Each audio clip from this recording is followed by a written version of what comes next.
दोस्तों, हर हर महादेव, श्री शिवाय नमस्तुभ्यम।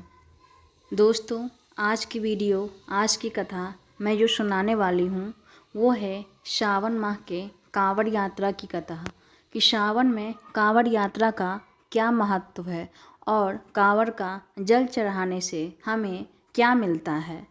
सो दोस्तों, आज की जो ये वीडियो है, ये कथा है, वो पूरी सुनिएगा अगर आप शिव जी के सच्चे भक्त हैं तो चलिए आज की जो कथा है वो मैं शुरू करती हूँ। बहुत समय पहले की बात है।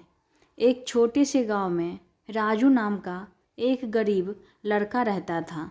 वह बहुत ही गरीब था। उसके घर में कभी कभी खाने के लिए भी अन्न नहीं रहा करता था। कभी कभी राजू 2 या 3 दिन तक भूखे ही रह जाता था। लेकिन वह शिव भक्त था और हर सावन के महीने में सोमवार का व्रत करता था और कांवड़ लेकर गंगा जल लाने जाता था। इस बार राजू ने संकल्प किया था कि सावन शुरू होते ही इस बार हर सोमवार का व्रत करूँगा और अंतिम सोमवार को कांवड़ लेकर गंगा जल लाकर अपने गांव के शिव मंदिर में जल अर्पित करूँगा। उसका यह संकल्प बहुत ही श्रद्धा और भक्ति से भरा था। कांवड़ यात्रा की शुरुआत राजू नंगे पांव सिर पर कांवड़ लिए हर हर महादेव बोल बम का नारा है का जयकार लगाते हुए यात्रा प्रारंभ किया। रास्ता थोड़ा लंबा था, धूप भी थी, कहीं बारिश हो रही थी, कहीं पथरीले जमीन थे। तब भी राजू रास्ता चलता रहा। उसने हार नहीं मानी, लेकिन राजू के मन में भगवान शिव की भक्ति थी। रास्ते में उसने कई जगह रुके बिना सिर्फ शिव का नाम का जाप करते हुए, हर हर महादेव का जाप करते हुए यात्रा को पूरी किया। एक दिन जब वह जंगल के बीच से गुजर रहा था, तभी तेज बारिश शुरू हो गई। रास्ता की कीचड़ से भरा पड़ा था। राजू को एक घायल साधु दिखाई दिया जो जमीन पर गिरा पड़ा हुआ था। बहुत लोगों ने उसे अनदेखा किया, लेकिन राजू ने कांवड़ को एक पेड़ के नीचे रखा और साधु की सेवा करने लगा। साधु ने कहा, बेटा, तूने मेरी बहुत सेवा की है। तूने मेरे भीतर भगवान को प्रसन्न किया है। तू चाहे जो भी मांगना वो मांग सकता है। राजू ने कहा हाथ जोड़कर, बाबा, मुझे कुछ नहीं चाहिए, बस आपकी सेवा करना ही मेरा फर्ज था। बस आप इतनी कृपा कीजिए बाबा, गंगा जल मेरा सुरक्षित मंदिर तक पहुंचा दीजिए और भोलेनाथ पर चढ़ जाए। साधु मुस्कुराया और बोला कि गंगा जल तुम्हारा मंदिर तक सुरक्षित पहुंच जाएगा और भगवान भोलेनाथ पर अच्छे से चढ़ भी जाएगा। साधु कोई साधारण साधु नहीं था, स्वयं भगवान शिव ही थे। उसकी भक्ति की परीक्षा लेने के लिए आए थे।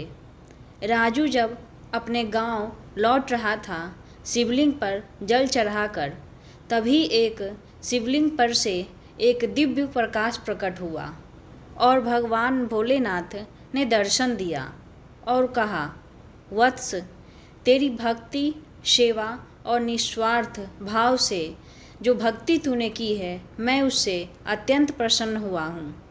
तेरे जीवन में अब कोई दुख नहीं आएगा। बेटा, अगर तुम्हें जो भी मांगना है, जो तुम मांग सकते हो, मैं तुम्हारी इच्छा जरूर पूरा करूँगा। तेरे जीवन में अब कभी कोई दुख नहीं आएगा। राजू उस दिन के बाद से जीवन में उसके घर में खुशियाँ आने लगी।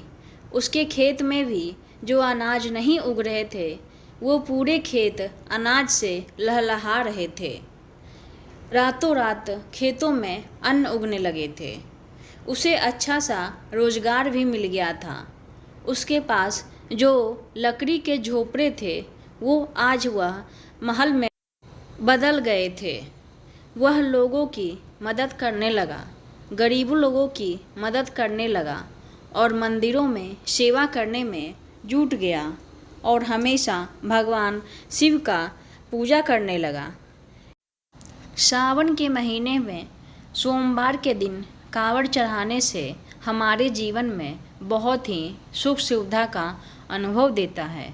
दोस्तों, यह कथा हमें यह सिखाती है कि सच्ची भक्ति, सेवा और निस्वार्थ भाव से भगवान बहुत ही जल्दी प्रसन्न होते हैं। सावन का महीना भक्ति, सेवा और तपस्या का ही प्रतीक है। हर हर महादेव। दोस्तों, श्री शिवाय नमस्तुभ्यम। अगर मेरी वीडियो अच्छी लगी हो और कथा अच्छी लगी हो, भगवान शिव के आप सच्चे भक्त हैं, तो वीडियो को लाइक करना मत भूलना और मेरे चैनल को सब्सक्राइब करना मत भूलना। दोस्तों, मैं रोज़ आपके पास अच्छे नई कथा लाया करूँगी। हर हर महादेव। श्री शिवाय नमस्तुभ्यम।